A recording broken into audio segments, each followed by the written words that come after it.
Hi friends, நான் அஜித் குமார். நம்ம திருநெல்வேலியில் இருக்கக்கூடிய நாங்குநேரியில் பஸ்ஸில் போயிட்டு இருக்க போலீஸ் ஆஃபீஸர்கிட்ட பஸ் கண்டக்டர் டிக்கெட் கேட்டிருக்காரு. அவர் வந்து நான் யூனிஃபார்மில் இருக்கேன், நான் கவர்மெண்ட் அத்தாரிட்டி தான், எனக்கு வந்து பஸ் டிக்கெட் ஃப்ரீ தான் அப்படின்னு சொல்லி ஆர்குமெண்ட் முன் வச்சு ஒரு கலவரம் போயிட்டு இருக்கு. அந்த வீடியோ எல்லாமே வைரல் ஆகிட்டு இருக்கு, நம்மளும் மேலே பார்த்துட்டு இருக்கோம்.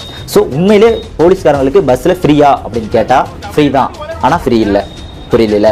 ஃப்ரீ எப்போ ஃப்ரீ அப்படின்னா அவங்களுக்கு போலீஸ் பஸ் வாரண்ட் அப்படின்னு ஒன்று இருக்குது. அதாவது அவங்களுடைய ஸ்டேஷனில் ரைட் எடுத்து சொல்லி SI or inspector or incharge of the police station அவங்களுடைய சிக்னேச்சர் பண்ணி பஸ் வாரண்ட் அப்படின்னு ஒன்று அவங்க வாங்கிக்கிட்டு அவங்க வந்துட்டாங்க அப்படின்னா அதை ஷோ பண்ணாலே போதும், அவங்களுக்கு ஃப்ரீ. அது முழுக்க அவங்களுடைய அஃபிஷியல் போலீஸினுடைய அஃபிஷியல் டியூட்டிக்காக அவங்க கொடுத்துருவாங்க, அவங்களுடைய பர்சனல் டியூட்டிக்காக கொடுக்க மாட்டாங்க. இது இப்படி கொண்டு வந்தாங்கன்னா அவங்களுக்கு போலீஸில் ஃப்ரீ கொடுத்துட்றாங்க. அப்படி அவங்க கொண்டு வரல அப்படின்னா அவங்களுக்கு ஃப்ரீ கிடையாது. ஸோ இவர் அந்த ஆறுமுக பாண்டியன் என்பவர் கட்டாயம் அவர் பஸ் டிக்கெட் எடுத்து ஆயிருக்கணும். ஆனால் 2021-22 நம்மளுடைய முதலமைச்சர் திரு மு க ஸ்டாலின் அவர்கள் வந்து ஒரு அறிவிக்கை முன்வைக்கிறார். என்ன அப்படின்னா, முதல்